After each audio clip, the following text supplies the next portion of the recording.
dam na tuguna ne France amina ni baroke ni bara dam ni bara ni bi bara ni na ngana ni la France ko fam be France de ga donian do bon mo nu fait donc référence in flane France d'emploi flane c'est très important c'est une entreprise bonne bon fan chama bi référence kon na la mo chama ta famia donc mina doula dans 5 minutes 6 minutes ko ka wala doni wala do les références d'emploi donc yana ngata rojan référence flane libina ke kana ifa ou mi ba ke référence ou mi korke ou mi dogoni ikan wulu ke référence ya ibsegi balma jamno ni baraka munu bulu ibsegi wulu ke référence mais ifa ni ba o tsega ke référence mina do da ola ka fo muna parce que bani ifa ikera mo sugu fa ubi to ni man fo ni surtout bu fe ka bara soro pour que ka iki yela fa donc utsegu jaya ma fo ko ambana fa utjaya de mais ikana ke bani fa donc muna référence ni muna baraka la mu référence ni alke les recruteurs qui désirent vous embaucher veuillez effectuer quelques vérifications préalables. Il vous demande de lui donner des références d'emploi dans les contextes d'une embauche. Il est tout à fait légitime pour lui de vouloir prendre des précautions. Ni mogom ni itabara la sa.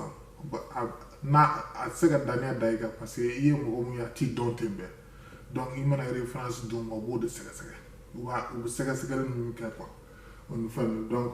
yani haluka yanuka référence ni galga ika CV la ou mais ika résumé couverture la ibiseka référence 3 références donc sont à faire 5 parce que tout le monde a entretien d'embauche biseka une fois deux fois tout le monde même 3 fois aux États-Unis nibina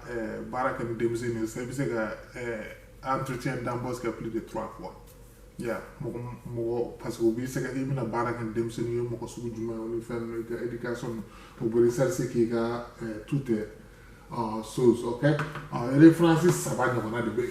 les français ça va de mais ndabna do muna 600 et les français professionnel au recagel parce que mo anga jeune chama be no bi école là tu sont à 16 ni quoi mo dibi école fa ibi fin fait de là to école théorie ibi pratique ni ibi 16 ni que fait quoi ni école ka ba donc là ibi c'est référence professionnelle di parce que ni te ibi se référence do wara ben fana ibi se ga munke référence bi nga mo bi ka bara chugodon yoro ni bi école la ika maîtrise ga bara chugodon ale bi ka mu dondron pratique chugo ika théorie chugo donc atika pratique donc amman janto yoro la quoi donc ni mona sazi ka hal na ka bara sugo fa donc nous non fait droit est-ce que tu es sérieux est-ce que tu viens au travail à temps est-ce que mo nyama est-ce que dani bi se ka kila wara ko la on fan donc ubuna woni ngal non beke est-ce que ni problème fengara tu es capable de résoudre le problème au travail ou fan fitin quoi tuma do la uti ngali reke ika ibise bara la se bara ou bu fekika i jogo de donc donc beaucoup d'employeurs préfèrent les références de travail. Si vos références professionnelles proviennent de d'un autre pays, vous pouvez inclure au moins votre liste à condition qu'elle parle couramment l'anglais ou le français. Donc, ni mon bien aventure là, ni fanti bolo préfère mokoti bolo yamno pour que quelqu'un ait français. Ibi mo nyini malla mu se anglais fo mi français fo ni bi extérieur la ko fait parce que au deux langues c'est un peu populaire quoi qu'elle soit accessible par email ou ni article mo email bablo whatsapp bablo mais fait skype ni fait donc facebook fana sa ibi se vidéo ke on fait donc parce que una article mo wele donc yana ngata rojan mo go ikere france follow ika Facebook ika référence flana mina pa Facebook flana follow ni dona ni bi katika fendi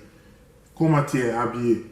ika référence follow yi chugo ika référence follow yo flana ika Facebook le parce que Facebook page mo ko chama bolo je ya anta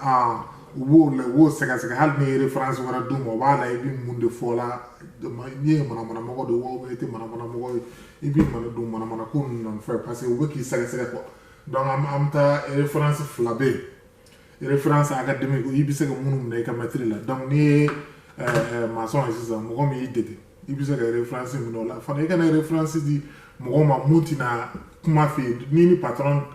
farala a goya kan sisan n'i ye baara dege mɔgɔ min fɛ i tɛ fɛ k'o k'i ka référence ye o parce que n'o kɛra référence a tɛ se ka point dɔ i kun quoi donc i bɛ référence ta mɔgɔ min bɛ se ka point dɔ i kun i ka maître bɛɛ tɛ se ka kɛ référence ye i ni maître mun b'a dɔn i ye mɔgɔ ɲɛnama o fɛn maître dɔw bɛ i ka maître 5 6 la sisan i b'a sɔrɔ kelen de bɛ yen i ni mun ɲɛlen don a ka di o bɛ se ka fɛn ninnu fɔ fo a b'a sɔn numéro i ka référence la fana ni mɔgɔ yanni i ka mɔgɔ kɛ i ka référence i b'a ɲininka est ce que i bɛ se ka kɛ n ka référence ye n'o ko awɔ i bɛ sɔrɔ k'a fɛngɛ donc n'i mana i ka CV kɛ sisan i b'i ka CV copie d'a tigilamɔgɔ ma fana ma parce que maître ninnu caman filɛ nin ye denmisɛnnin caman donn'u kan ka bɔ u hakili tɛ se ka jigin i ka kota bɛɛ i ka kɛta bɛɛ kɔ quoi ok référence de caractère ni yɔrɔ filɛ nin ye caractère ni yɔrɔ fana o ye i sɔn o ni fɛn ninnu donc i teri ninnu de bɛ se k'o di n'i ye mɔgɔ jɛlen i tɛ nkalon tigɛ o ni fɛn ninnu donc o la i bɛ se ka n'u ye référence de caractère ɲininkali kɛ i bɛ se k'o kɛ o ni fɛn donc i bɛ se ka i teri ninnu don a la quoi o ni fɛn ninnu bon i muso ou bien i fiancé ou bien i cɛ ou bien mɔgɔ wɛrɛ minnu ka surun i la dɔɔnin ma kana i ba ni fa k'a la quoi c'est pas professionnel ok an bɛ tɛmɛ. Quelles sont les références à qui devrais-je demander d'être ma préférence? Donc, ne yɛrɛ y'o fɔ quoi i kana mɔgɔ ta k'a fɔ mun ti na référence ɲɛnama d'i ma donc i bɛ mɔgɔ ɲini mun yɛrɛ bɛna di mun bɛna sɛbɛn fana a ka kɛ i ka référence ye mɔgɔ min t'i ka dalen ye mɔgɔ sɛbɛn n'i ko a ka k'i ka référence a tigi b'a ban parce que a tɛ se ka fɛn ɲuman f'i ye bon mɔgɔ dɔw bɛ se k'a ta yɛrɛ k'i saboter n'a ye n'i y'o wele mɔgɔ ɲɛnama tɛ bataramɔgɔ dɔn a tɛ fɛn u bi n'i mana fɔ compagnie wɛrɛ mun bɛ fɛ k'i ta a tɛ ban mɔgɔ caman ka baara bɛ jɔ ten nɔ de quoi u bɛ taa i b'a sɔrɔ u bɛ taa entretien d'embauche la fɛn bɛɛ tout est allé bien olu yɛrɛ fɛ u ye baara sɔrɔ ni fɛn o mana i ka référence bɛ mun tɛ fɛ ka point dɔ i kun dɔrɔn i ka baara bɛ tiɲɛ a mana taa kuma cogo dɔ ou bien a mana fɛn cogo dɔ fɔ i kan dɔrɔn a tiɲɛ donc an hakili t'o la quoi bon des définitions pour bien comprendre comme recommander est la personne qui se trouve sur votre liste de références. Donc, il m'a de recommander quoi. Référence c'est l'action par la recommandée de fournir des commentaires sur votre performance en d'emploi. Il y a vraiment donc comme je sais que il sait votre qui est recommandé. Donc, il y a janto de là quoi. Donc trop souvent j'entends parler de bon ni mɔgɔw ka candidat minnu bɛ ninnu sugu fɔ quoi k'a fɔ ko u ye baara daminɛ fana voici les 3 pièces éviter lors des étapes de référence d'emploi nin ye pièces 3 de ye quoi minnu bɛ se ka tan ɲɛ donc n'i bɛ référence ɲini na donc i b'i janto référence pièce fɔlɔ ye assumer que votre recommandé pourra parler de vous donc i yɛrɛ k'a dɔn k'a fɔ a tigilamɔgɔ bɛ se k'i tɔgɔla ɲuman fɔ o filanan ye assumer que votre recommandé voudra parler de vous en bien donc a bɛ se k'i tɔgɔ ɲuman fɔ fana a ka d'a ye a k'a fɔ ok 3 vous ne fournissez aucun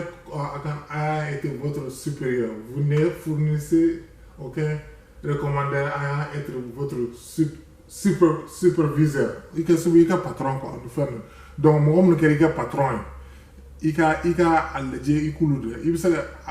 ne dalen tɛ nin yɔrɔ la parce que ne ma nin sɛbɛn ka bɔ nin ye mɔgɔ wɛrɛ ka article ye o ni fɛn ninnu donc mais i bɛ se ka i ni mɔgɔ min bɛ baara i ka baarakɛɲɔgɔnw ni fana mɔgɔ min b'i sanfɛ i bɛ se k'a bɛɛ kɛ fɛn ye quoi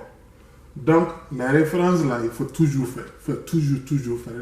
ni hali n'u m'a demandé i bɛ référence bila ni ye référence ɲɛnama b'i bolo mɔgɔ min bɛ se kuma la k'i commentaire kɛ donc i b'o référence k'a la hali n'u m'i ɲininka yama o ye n ka kuma laban ye bon courage à tout le monde ala ka baarako